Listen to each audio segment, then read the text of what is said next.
Bismillahirrahmanirrahim. Today my topic is Karen Horney theory of 10 neurotic needs. ये Karen हॉरी की psycho social analytical theory है जिसका concept दो basic concepts हैं। Number 1 basic anxiety, number 2 neurotic personality. Basic anxiety क्यों और कब कैसे डेवलप होती है? तो बेसिक एंजाइटी बच्चे में जब बच्चा पैदा होता है और उसको ऐसे माहौल में उसकी जो डेवलपमेंट होती है जहाँ पे उसको रिजेक्शन मिलती है, हॉस्टिलिटी मिलती है, या फिर वहाँ पे उस घर में जो बच्चे बड़े होते हैं उनको ज़्यादा प्रेफर किया जाता है उस बच्चे पे, या कोई ऐसे हालात बनते हैं कि सिंगल पेरेंटिंग होती है या डाइवोर्स्ड होते हैं या घरों में झगड़ा होता है जहाँ पे पेरेंट्स के दरमियान कन्फ्लिक्ट होते हैं। तो इस इन्वायरमेंट की वजह से बच्चे के अंदर एक बेसिक एंग्जाइटी डेवलप होती है, या फिर उसके इर्द गिर्द बहुत ज़्यादा बड़े बच्चे और बड़े अडल्ट हैं जो कि उसके बेसिक जो नीड्स हैं, बेसिक रिक्वायरमेंट है जो कि उसको रिकॉग्निशन और सेफ्टी वो नहीं उसको मिलती, तो उसके अंदर बेसिक एंग्जाइटी डेवलप होती है। नंबर 2 पे है न्यूरोटिक पर्सनैलिटी। न्यूरोटिक पर्सनैलिटी कैसे और क्यों डेवलप होती है, इसका भी ज़्यादातर जो इन्फ्लुएंस है वो इन्वायरमेंट पे है। ये maladaptive way of dealing with relationship with child, बच्चे के साथ एक अच्छे बर्ताव ना करने की वजह से उसके अंदर न्यूरोटिक पर्सनैलिटीज डेवलप होती हैं। स्पेशली पेरेंट्स और चाइल्ड के दरमियान जो रिलेशन होता है, जब वो रिलेशन अच्छा नहीं होता, जो रिक्वायरमेंट उस बच्चे की हैं, जो उसे घर में एक्सेप्शन मिलती है, उसको उस एक्सेप्शन के बजाय उसको हॉस्टिलिटी मिलती है और रिजेक्शन मिलती है, तो उसकी पर्सनैलिटी में न्यूरोसिस डेवलप होता है, neurotic personality. Basic personality, basic anxiety and basic hostility. Karen Horney ने 1937 में एक बुक लिखी और उस बुक का नाम था the neurotic personality of over time. उस बुक में करन हॉर्नी ने डिस्कस करने की कोशिश की कि बच्चे के अंदर दो किस्म की बेसिक नीड्स होती हैं, जब वो नहीं फुलफिल होती तो उसकी पर्सनैलिटी में बेसिक एंग्जाइटी और बेसिक न्यूरोटिक पर्सनैलिटीज होती हैं। अब वो कौन सी दो नीड्स हैं? एक सेफ्टी है और एक सेटिस्फेक्शन है। करन हॉर्नी ने एडजस्टमेंट टू बेसिक एंग्जाइटी के ऊपर 1945 में उसने एक बुक लिखी और उसने अपनी बुक में लिखा और बुक का नाम था ओवर इनर कन्फ्लिक्ट। उसने क्लासिफाइड किया कि 10 न्यूरोटिक नीड्स होती हैं, जिसको उसने फर्दर क्लासिफाइड किया 3 बेसिक कैटेगरीज में या बेसिक ट्रेंड में। तो फर्स्ट ऑफ ऑल हम उन 10 बेसिक नीड के बारे में बात करेंगे कि वो कौन सी बेसिक नीड्स हैं, फिर हम उसकी एडजस्टमेंट की तरफ जाएंगे कि वो कौन से ट्रेंड्स हैं या कौन सी कैटेगरीज हैं जो कि एडजस्टमेंट बेसिक एंग्जाइटी के तौर पे एक इंडिविजुअल करता है।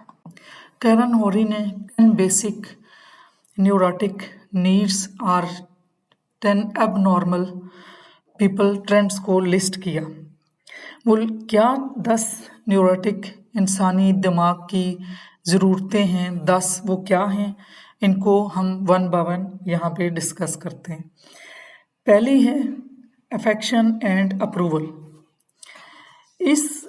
नीड के तहत जो बच्चे होते हैं उनको अगर ये नीड अपने टाइम पे फुलफिल हो जाए, उन्हें मिल जाए कि उन्हें अप्रूवल मिले, जो कि ये 10 न्यूरोटिक नीड हैं, एक नॉर्मल ह्यूमन बीइंग इन सारी न्यूरोटिक नीड को फुलफिल करता है वन बाय वन और एट अ टाइम उन चीज़ों को फिल करता है जो न्यूरोटिक नीड है ये 10।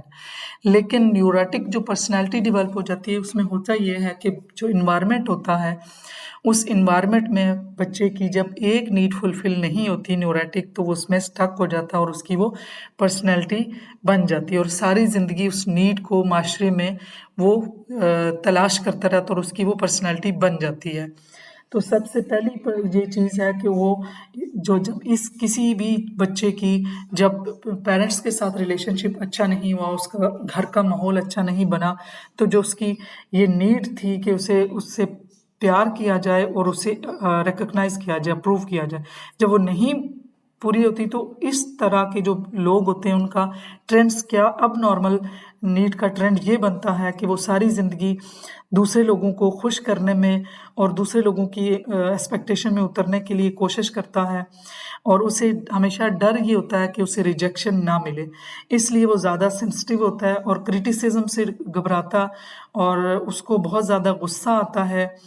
और उसे ये खौफ होता है कि दूसरे उसके साथ जो है ना वो उसे रिजेक्ट ना कर दें, और दूसरों की दुश्मनी से, और अपने दिल में भी दूसरों के लिए जो है ना हॉस्टिलिटी नहीं रखता, और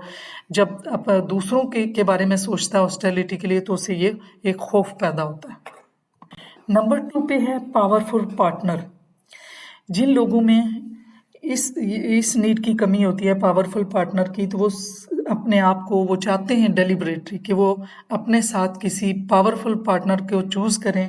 ताकि वो उसके साथ अपनी ज़िंदगी को गुजार सके, और बहुत ज़्यादा वो एक्सट्रीम तौर पे उनको खौफ होता है कि वो कहीं तन्हा ना रह जाए। तो इस तन्हाई से बचने के लिए वो हमेशा ये कोशिश करते हैं कि वो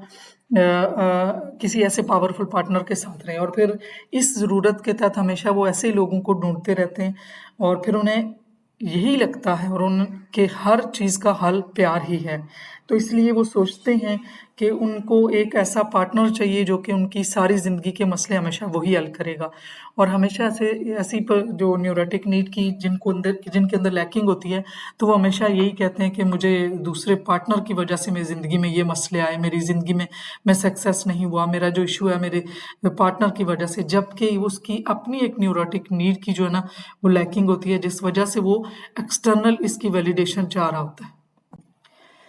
number 3, restrict one's life with a narrow border. इस नीड के लोग जो होते हैं न्यूरोटिक नीड के, वो हमें अब उनको अपनी जो कम सी मटेरियलिस्टिक जो चीज़ें हैं वो अपनी ज़िंदगी में कोई बहुत ज़्यादा काम नहीं करना चाहते, वो थोड़े पे राज़ी हो जाते हैं, और बहुत ज़्यादा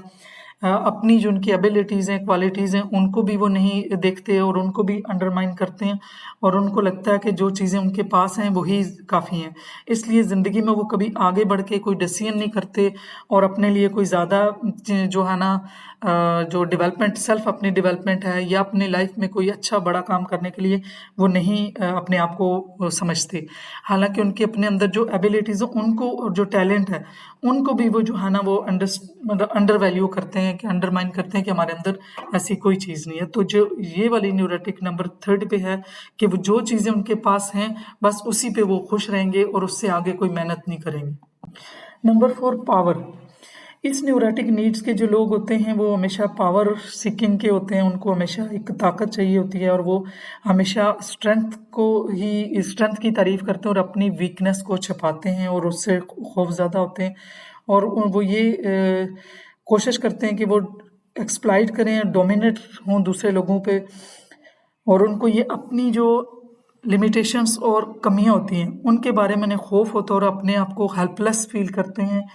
और अपने आप जो अनकंट्रोल सिचुएशन होती है उनका उनको हमेशा से खौफ होता है। इसलिए हमेशा इस नीड के लोग जो होते हैं, जो पावर सीकिंग होते हैं, वो अपने आप को ताकत में रखते हैं ताकि उनकी जो कमियां और जो लिमिटेशंस हैं उनको वो उनके ऊपर जो है ना वो अपनी ताकत के साथ कंट्रोल करें। Number 5, exploit others. इस नीड्स के लोग जो होते हैं वो हमेशा दूसरों को मैनिपुलेट करते हैं, और उनके साथ जुड़ के वो ये कोशिश करते हैं कि जो भी इन्हें चाहिए दूसरों से, तो वो उनको मैनिपुलेट करके, इनके अंदर बहुत ज़्यादा मैनिपुलेटिंग टेंडेंसी होती है, और फोकस इनका होता है कि वो दूसरों को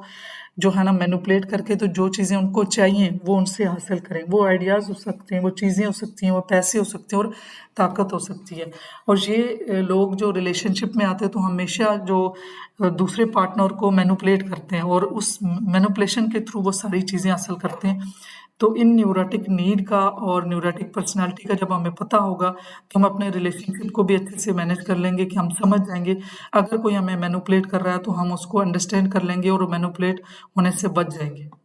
नंबर 6, प्रेस्टीज। इस न्यूरोटिक नीड के लोग जो होते हैं वो उन्हें हमेशा अपने आप को ये प्राउड फील करते हैं कि पब्लिक में उनको रिकग्निशन मिले और उनकी प्रेज़ हो, और ये मटेरियलिस्टिक चीज़ों जिस तरह प्रोफेशन है, पर्सनैलिटी करेक्टरिस्टिक हैं और कोई चीज़ें उन्होंने कोई अचीवमेंट लिया उस अकम्पलिशमेंट के थ्रू जो अगर उनका कोई जो भी उनसे प्यार करने वाले या केयर करने वाले जो लोग उनकी इन चीज़ों को रिकग्नाइज़ करते हैं तो उनको अच्छा लगता है और इस चीज़ की वैल्यू को वो समझते हैं। और ऐसे लोगों को हमेशा जो लोगों के सामने पब्लिकली एम्बैरेसमेंट शर्मिंदगी से उन्हें बहुत खौफ होता है और उन्हें ये इस चीज़ का डर होता है कि उनका एक सोशल स्टेटस जो है वो चला जाएगा। इसलिए ये लोग हमेशा अपनी जो साख्त है, जो अपनी पर्सनैलिटी है वो लोगों के सामने उनको हमेशा ये जो लोग कहते हैं कि लोग क्या कहें, ये उस पर्सनैलिटी के लोग होते हैं कि जिनकी नंबर 6 न्यूरोटिक नीड जो है ना प्रेस्टीज, वहाँ पे वो स्टक होते हैं और उनकी ये पूरी नहीं होती तो इस सारी ज़िंदगी वो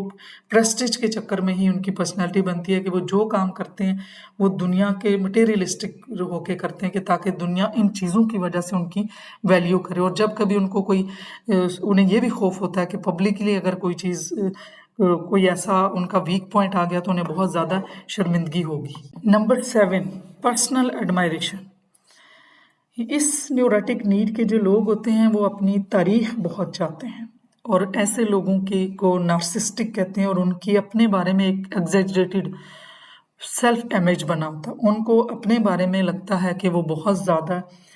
डिज़र्व करते हैं और बहुत ज़्यादा सुपीरियर हैं। उनके अंदर जो ग्रैंडियोस्टिक थॉट होती हैं और वो ये सोचते हैं कि लोग उनकी तारीफ़ करें और उनको जो पसंद करें इस बेस पे कि जैसा उनका अपने बारे में खुद सेल्फ इमेज बना हुआ है, ना कि वो रियलिटी में हैं क्या। तो जो नार्सिसिस्टिक होता है उसकी वजह भी यही बनती है कि उसे जो रियलिस्टिक व्यू होता है ना वो नहीं देखता। वो उसका अपने बारे में जो व्यू बना होता है कि मैं बहुत ज़्यादा जो है ना खूबसूरत हूँ, मैं बहुत ज़्यादा